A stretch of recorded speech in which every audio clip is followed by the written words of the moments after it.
तो मैं यह कहना चाहता हूं, एक ही विषय के दो तरीके से कार्य किया जा सकता है। भगवान राम और रावण, रावण के प्रतिदिन दूत रामादल में आते थे, रोज खबर लेते थे, रावण को सुनाते थे।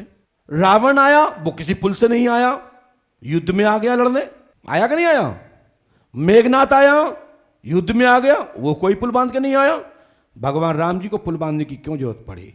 क्योंकि वो परमात्मा, उस पराशक्ति, उस ब्रह्म तत्व को और उसकी जो मर्यादा है, उस मर्यादा के तहत उनने कार्य किया और एक धर्म की जीत का, धर्म का साधन का उपयोग किया। और रावण ने वही शक्ति को अधर्म के मार्ग पर उसने उस शक्ति का प्रयोग किया कि समुद्र में जहां पुल बांधने की जरूरत पड़ी वहां वो पैदल नींद के आता है।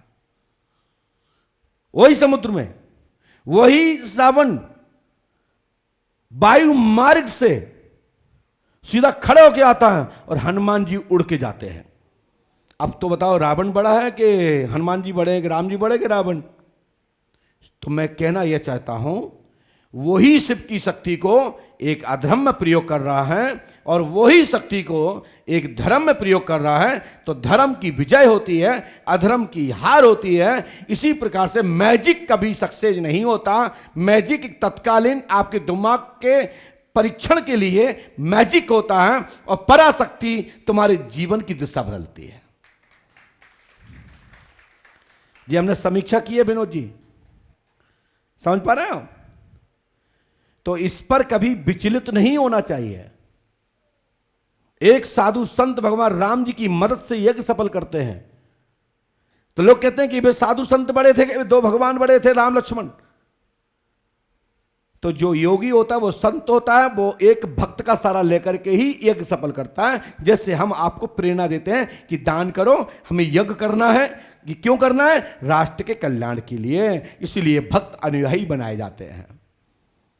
ऐसे ही धर्मार्थ राष्ट्र की रक्षा के लिए हमारे संतगण भी विश्वामित्र भगवान राम की सहायता लेते हैं, लक्ष्मण जी की सहायता लेते हैं, दशरथ जी से मांगते हैं, यज्ञ सफल करते हैं और राक्षसों से पर्दी बना करके यज्ञ सफल करते हैं और राम को वह शक्ति प्रदान करते हैं कि कभी धर्म पे अधर्म की जीत ना हो। समस्त प्रकार की विद्या जो गुरुओं ने अर्जित की थी वो राम लक्ष्मण को दिया। भूख प्यास की शक्ति दी, जिससे उनको भूख न लगे, प्यास न लगे, महीनों महीनों युद्ध करने की क्षमता दी। ये गुरु प्रसाद है। युद्ध तो गुरु भी कर सकते थे, विश्वामित्र कर सकते थे, एक चुल्लू पर जल बढ़ते फेंकते भस्म हो जाते राक्षस, लेकिन नहीं, क्योंकि फिर उनका योग, उनका धर्म, उनका जो राष्ट्र के लिए चिंतन में लगे थे, काम कर रहे थे मानव के कल्याण की, फिर तो वो अपने धर्म से विचलित हो जाते, तो फिर उनको उस पुण्य नहीं मिलता यज्ञ का, और फिर आप सबका कल्याण नहीं होता। इसलिए जो गुरुजन होते हैं वो युवाओं को जागृत करते हैं, क्षत्रियों को जागृत करते हैं, वैश्यों को जागृत करते हैं, चारों वर्णों को साथ मिलाते हैं और फिर राष्ट्र की रक्षा के लिए हुंकार भरते हैं।